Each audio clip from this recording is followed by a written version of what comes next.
इस नाना पाटेकर ने, इस राखी सावंत ने मेरी रेपुटेशन की धज्जियां उड़ा दी ना। मुझे यहाँ काम चैन से काम करने दिया। राखी को रिप्लेस करके मुझे लिया गया था और फिर मेरे साथ कंट्रोवर्सी करके चोर उच्चों के सामने दुनिया अगर झुकती है, झूठे लोगों का बोलबाला है, कोई भी आके कुछ भी करके चला जाएगा, तो हम मुझ में वैसी वाली एग्रेशन है ही नहीं। मैंने तो प्रेस कॉन्फ्रेंस से पूछा भी था कौन सा घोड़ा पीती है बहन, मेरे को बता दें। हाँ, तो हम क्या कहना चाहेंगे कि क्या क्या धाराएं लगे हैं राखी सावंत के ऊपर? बहुत सारी धाराएं लगी हैं बेस्ड ऑन मल्टीपल वीडियोस। तो सारे एफआईआर की प्रक्रिया शुरू हो गई है और अलग अलग वीडियोस में अलग अलग जो उसने स्टेटमेंट्स किए हैं, फॉल्स एलिगेशंस लगाए हैं, outraging women's modesty, humiliating statements जो उसने किए हैं, तो सारी चीज़ों पे अलग अलग धाराएं हैं। वो सारा अभी प्रोसेस स्टेटमेंट स्टार्ट हो गया है। साथ ही मुंबई पुलिस क्या एक्शन लेने वाली है राखी सावंत के खिलाफ? They will take action, I am very confident, क्योंकि मैंने एक बैकग्राउंड भी दिया है कि ये मुद्दा कब से शुरू हुआ था। 2008 से शुरू हुआ था, जब राखी को मुझसे दिक्कत होनी शुरू हो गई थी, जब हॉर्न ओके प्लीज़ में राखी को रिप्लेस करके मुझे लिया गया था और फिर मेरे साथ कंट्रोवर्सी करके प्रोड्यूसर्स ने वापस राखी को लिया। तो उसमें प्रोड्यूसर्स की एक चाल थी कि मेरे नाम पे पब्लिसिटी करके, शायद उनकी पहले से प्लानिंग थी कि राखी को ही लेंगे, लेकिन उन्होंने पहले राखी को रिप्लेस किया मेरे से और उसके बाद मेरे साथ कंट्रोवर्सी करके वापस राखी को गाने में लिया और मेरे सारे चेक्स उन्होंने बाउंस कर दिए। मेरे शूटिंग से पहले ही मेरा एक चेक बाउंस हो गया था। मतलब उनकी सोची समझी साजिश थी, ये कंट्रोवर्सी करेंगे, हंगामा करेंगे ताकि ये सब हो जाए, पब्लिसिटी मिले। मैं ये कहना चाहूँगी कि इस तरह के गलत काम करने ही नहीं चाहिए प्रोड्यूसर्स को, क्योंकि अगर मैं गाना कर लेती, वो गाना रिलीज़ हो गया होता, मैं उस वक्त मेरा एक नाम था, मैंने अच्छी अच्छी फिल्में की थी, मेरी आशिक बनाया बहुत बड़ी हिट हुई थी और दूसरे भी गाने फिल्में हिट हुई थी। अगर वो गाना रिलीज़ हो गया होता तो मुझे भी आगे काम मिलता और प्रोड्यूसर्स को भी फ़ायदा होता। वो पिक्चर रिलीज़ हो जाती, वो पिक्चर आज तक रिलीज़ नहीं हुई है। उस पिक्चर की वजह से मुझे इतना इमोशनल ट्रॉमा, इतना कुछ मुझे झेलना पड़ा। उन्होंने अगर वो कंट्रोवर्सी नहीं करी होती, शॉर्टकट का काम नहीं किया होता कि कंट्रोवर्सी करके तनुश्री दत्ता के ऊपर हम ज़ोर ज़बरदस्ती करके, प्रॉब्लम्स क्रिएट करके किसी भी लड़की को अगर आप इस तरह से ट्रीट करोगे, तो कोई भी एक ईमानदार जो इंसान होता है, सेल्फ रिस्पेक्टिंग इंसान होता है, रिटेलिएट करेगा ही।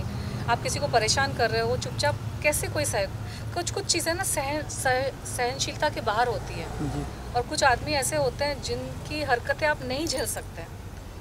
और नाना पाटेकर की रेपुटेशन हमेशा से ऐसी रही है। उसकी एक सिर्फ मैं नहीं, बहुत सारी हीरोइंस के साथ उसके प्रॉब्लम्स हुए हैं। बहुत सारी एक्ट्रेसेस ने इंटरव्यूज़ में कुछ ना कुछ उसके बारे में बोला है और उसने अपनी छवि बनाई है कि मैं बहुत अच्छा इंसान हूँ क्योंकि मैं समाज सेवा करता हूँ। कोई आप पे जो भी आरोप लगाया है, जैसे कि आर्टिकल्स की बात करें तो सभी नाना पाटेकर के थ्रू कराया गया, क्योंकि कहीं ना कहीं उन्हीं का नाम आ रहा है आपके। मेरे और तो कोई दुश्मन है नहीं। मैं वैसी तो हूँ नहीं राखी सावंत के जैसे कि हर साल किसी नए इंसान को लेकर उस पर एलिगेशन लगाना शुरू कर दूँ। मुझ में उतना संयम है और क्लैरिटी है। मैंने इतनी सारी पिक्चरें की। कभी आप लोगों ने सुना कि मेरे किसी सेट पे झगड़े हुए हैं? कभी आप लोगों ने सुना कि किसी हीरो के साथ मेरी फ़ाइट हुई या किसी हीरोइन के साथ मेरी फ़ाइट हुई? मैंने 16 फिल्में करी हैं, मेरी फिल्में हिट गई है। मैंने 5 साल मैंने जम के काम किया। मैंने हंड्रेड्स ऑफ स्टेज शोज़ किए, मैंने इवेंट्स किए, ब्रांड्स का काम किया। कभी आपने सुना कि कहीं मेरी झड़प हुई, मेरी कहीं फ़ाइट हुई? मुझे जहाँ पे जिससे साथ तकलीफ़ हुई, मैं तो उसी मुद्दे पे आज भी अड़ी हूँ। मैं हर रोज़ हर साल नए नए लोगों के ऊपर एलिगेशन तो लगाती नहीं हूँ। मैं ईमानदारी से काम करती हूँ चुपचाप। जिन लोगों ने मेरे साथ काम किया है, अच्छे से काम किया, आप उनको जाकर पूछो मेरी रेपुटेशन कितनी अच्छी है। इस नाना पाटेकर ने, इस राखी सावंत ने मेरी रेपुटेशन की धज्जियाँ उड़ा दी ना। मुझे यहाँ काम चैन से काम करने दिया। अमेरिका में भी जाके मुझे कामकाज को लेकर बहुत तकलीफ़ें हुई। अलग अलग झूठे झूठे एलिगेशंस लगाए, पर्सनल लाइफ पे अटैक किए, झूठे एलिगेशंस लगाए, शादी वादी की चीज़ें मेरी स्पॉइल हो गई। तो ये शैतानी लोग हैं, इनकी शैतानी प्रवृत्ति है। इनको झूठ के बेसिस पर अपना साम्राज्य चलाना है और उनको ये भी पसंद नहीं है कि कोई उनको आईना दिखाए। ये प्रताड़ित करेंगे सामने वाले को और चाहेंगे कि सामने वाला प्रताड़ित हो जाए और चुपचाप सह ले। अरे भाई क्यों सहे?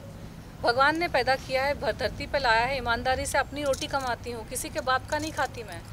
मुझे चैन से जीने दो, मुझे चैन से काम करने दो, बस यही मेरी इच्छा है। न मेरी कोई एम्बिशन थी कि मैं कोई महारानी बन जाऊँ।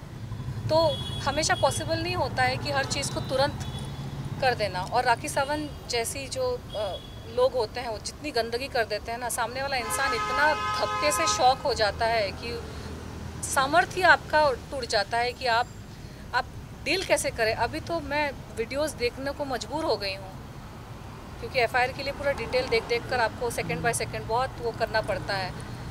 मैं 2 दिन पहले भी मैं रो रही थी कि कोई इंसान आके इस तरह के एलिगेशन लगा के सारी ज़िंदगी यार ईमानदारी से काम किया, इससे अच्छा तो बेईमानी हो जाता है। क्यों ईमानदार रहे कोई इस देश में, क्यों कोई तरीके से रहे? जब चोर उच्चकों को इज्जत देते हैं, चोर उच्चकों के सामने दुनिया अगर झुकती है, झूठे लोगों का बोलबाला है, कोई भी आके कुछ भी करके चला जाएगा, तो हम क्यों ईमानदार रहे? हम भी झूठे बन जाते हैं, हम भी बेईमान बन जाते हैं, हम भी चोर उच्चके बन जाते हैं, हम भी डकैत बन जाते हैं। अगर उस तरह के लोगों को ही संविधान प्रोटेक्ट करेगा, मंत्री महोदय का मंत्री लोगों के साथ उठना बैठना, सारे गुंडे चोर मवाली, और जो ईमानदार इंसान होता है तो ईमानदारी से मेहनत में मजदूरी कर रहा होता है, क्या करे इंसान बताओ? और फिर अगर एक वक्त भी आता है कि चलो फ्री है अभी अब कर सकते हैं, तो अब सवाल पूछते हैं कि अभी क्यों? अरे कब करें? इंसान में जब क्षमता होगी, जब समय होगा, अपने काम काज को छोड़ के तभी इंसान एक्शन लेगा ना। प्रेशर था ना, साइकोलॉजिकल प्रेशर, सारी चीज़ों का प्रेशर, इतना बड़ा मूवमेंट हो रहा था, मुझे उस वक्त राखी से नहीं भिड़ना था। आप वीडियोस को देखो, इतना उसने गंद मचाया है, उसकी अग्रेशन जो है ना, मैं मैच नहीं कर सकती। मुझ में वैसी वाली अग्रेशन है ही नहीं। मैंने तो प्रेस कॉन्फ्रेंस में पूछा भी था, कौन सा घोड़ा पीती है बहन, मेरे को बता दें। इतना लड़ने की जो उसमें अग्रेशन है, हर रोज़ तो ओशिवारा पुलिस थाने में आके उसके हर साल हस्बैंड को जेल भिजवाना, ये कैसे करती है? मैं कैसे compete करूं यार ऐसे लोगों के साथ? ये जो शैतानी और जो दैत्य वाली जो शक्तियां हैं ना, मुझे शायद थोड़ी और कुछ साधना करनी पड़ेगी इन लोगों से लड़ने के लिए, शक्ति प्राप्त करने के लिए। मैं अभी कुछ दिन पहले भगवान से बोल रही थी कि अब मुझे ना शक्ति दो, लड़ने के लिए शक्ति दो। मैं थक जाती हूँ। मैं हफ्ते भर पहले मैंने प्रेस कॉन्फ्रेंसेस किए, इंटरव्यूज़ किए, मैं पिछले 1 हफ्ता पूरा मैं थकी हुई थी, बीमार हो गई थी, थोड़ा सा उठ नहीं पा रही थी, ज़्यादा शक्ति नहीं थी। मैंने अपना कुछ किया, अपनी साधना शुरू की। अब थोड़ा सा एनर्जी आया है, एफआईआर करना है तो ये मैं कर रही हूँ, ये प्रक्रिया इसकी है, करनी पड़ेगी। मैं चाहती हूँ कि इस तरह के लोगों को पब्लिक तोल देना बंद कर दे, क्योंकि पब्लिक इनको जाने देती है, इनकी कॉमेडी में आ जाती है, लेकिन कॉमेडी की आड़ में आप किसी की ज़िंदगी ख़राब कर रहे हो, ये सही नहीं है। इंसानियत छोड़ देगा, अपनी ईमानदारी छोड़ देगा जब यंग जनरेशन देखेगी ना कि इस तरह के लोग कुछ भी करके निकल जाते हैं, ये सही नहीं है।